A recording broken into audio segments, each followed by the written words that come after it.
আমি রেহানা পারভিন আমার আমি রেহানা পারভিন চলে আসলাম। আমি যেভাবে খুব সহজে রোস্ট করি তার রেসিপি নিয়ে, আশা করি আপনাদের অনেক ভালো লাগবে। আমি চিকেনগুলি কেটে পরিষ্কার করে ধুয়ে পানি ঝরিয়ে নিয়েছি।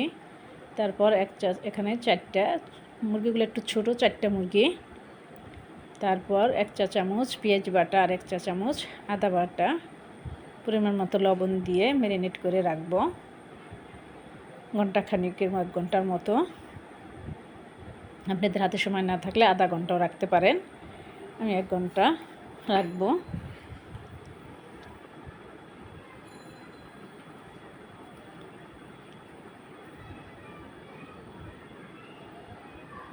মেখে তারপর হালকা করে কোনো রকম একটু ভেজে নিয়েছি। না বললেই হয় যে ভাজা হয়েছে। তারপর ওই তেলের ভিতরে আমি পেঁয়াজ বেরেস্তা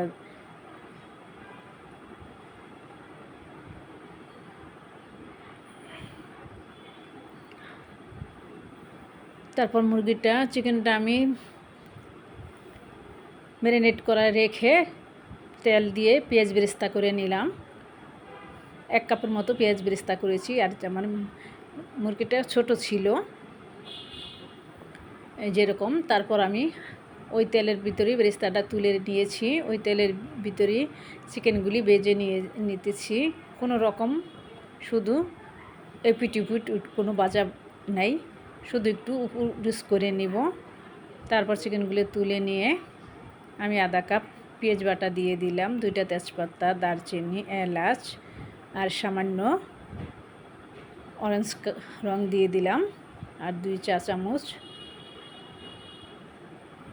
1.5 টেবিল চামচ আদা বাটা দিলাম, 1 টেবিল চামচ রসুন বাটা। আর এটা হচ্ছে কাজু বাদাম, কাঠবাদাম বাটা। আমি একসাথে বেটে রাখি সব সময়, যখন দরকার হয় বের করে নেই। এটা দিয়ে রোস্ট করে খেয়ে দেখবেন কতটা স্বাদের হয়, এত মজার হয় বলার মতো না গ্রেভিটা। তারপর আমি ভালো করে কষিয়ে নিব। রঙটা আমি রোস্টের মুরগির সাথে দিয়ে মাখিয়ে নিয়ে আমি পেঁয়াজের সাথে দিয়ে দিলাম, মশলার সাথে। এইভাবে আমার কাছে মনে হয় ভালো হয়। এই জন্যই আপনারা চাইলে চিকেনের সাথে দিয়েও ভেজে নিতে পারবেন। এই যে দেখেন আমি চিকেনগুলি একদম হালকা করে ভেজেছি।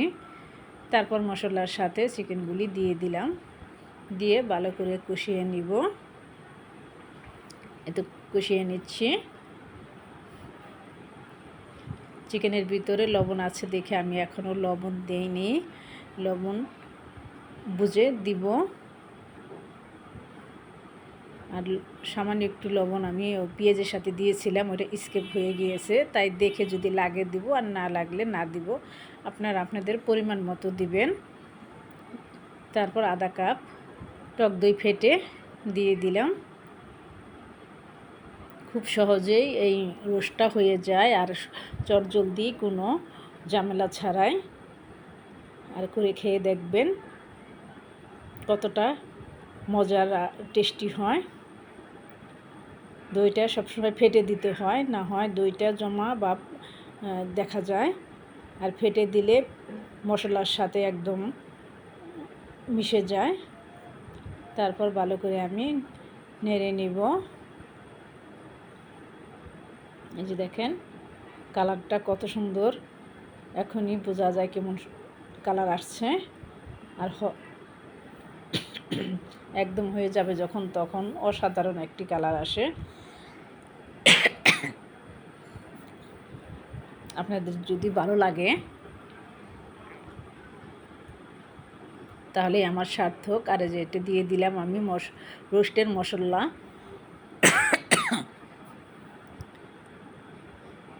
আর দুধ দিব পরে, ভালো করে মশলাটা কষানো হয়ে গেলে পরে 1 কাপের মতো দুধ দিয়ে দিব। এই যে দেখেন মাশাআল্লাহ। আর এই যে 1 কাপ দুধ দিয়ে দিলাম, দিয়ে ভালো করে নেড়ে নিব। আপনাদের পছন্দ মতো আপনারা চিনি দিবেন।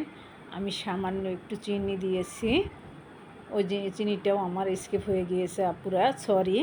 আপনারা আপনাদের পছন্দ মতো চিনি আর গোলাপ জল আপনারা চাইলে দিবেন, না চাইলে না দিবেন, আপনাদের ইচ্ছা। আমি দেই না, আমার ভালো লাগে না। এই যে দেখেন কতটা সুন্দর আসছে। আর এই যে দিয়ে দিলাম 1/4 কাপ ঘি। ঘিটা একটু পরে দিলে গ্রানটা ওরকমই থাকে। আর আপনারা যে যেখান থেকে আমার ভিডিওটা দেখছেন, আশা করি সবাই ভালো আছেন আর সবাই ভালো থাকেন, সুস্থ থাকেন। আর একটু হলেও যদি আমার ভিডিওটা আপনাদের ভালো লেগে থাকে তাহলে লাইক কমেন্ট শেয়ার করে দিবেন, লাইক কমেন্ট শেয়ার করে দিবেন। আর আমার চ্যানেলটি সাবস্ক্রাইব করে দিবেন প্লিজ। সাবস্ক্রাইব করে দিয়ে আমার পাশে থাকবেন আশা করি। তারপর আমি 4-5টা কাঁচামরিচ দিয়ে দিলাম। আর কিছু বেরেস্তা আমি জুফরি দিয়ে দিচ্ছি। আর কিছু বেরেস্তা আমি ডেকোরেশনের জন্য রেখে দিব, ওটা পরে দিয়ে নিব। আর বেরেস্তাটা বেশ একটু কালো হয়ে গেলে রোস্টের ঝোলটাও তখন কালো হয়ে যায়। তাই বেরেস্তাটা এমনভাবে রাখতে হবে যে মাত্র গোল্ডেন কালারের মতো আসবে, ওই সময় তুলে নিতে হবে। ঠান্ডা হয়ে গেলে তখন কালার আরও বেশি চলে আসে। আর এই যে দেখেন আমার রোস্টার কালার কত অসাধারণ। আশা করি আপনাদের একটু হলেও ভালো লাগবে। ভালো লাগলে আমার পাশে থাকবেন, আমার চ্যানেলটি সাবস্ক্রাইব করে দিবেন প্লিজ আপুরা। আর সবার জন্য আমার তরফ থেকে অনেক অনেক ভালোবাসা ও দোয়া রইল। সবাই ভালো থাকেন, সুস্থ থাকেন, আমার জন্য দোয়া করবেন। আবার দেখা হবে নতুন কোনো রেসিপি নিয়ে। সে পর্যন্ত সবার জন্য ভালোবাসা রইল। তাহলে আজকে এখানেই আমি বিদায় নিব, আবার আসবো যে কোনো সময়। আল্লাহ হাফেজ।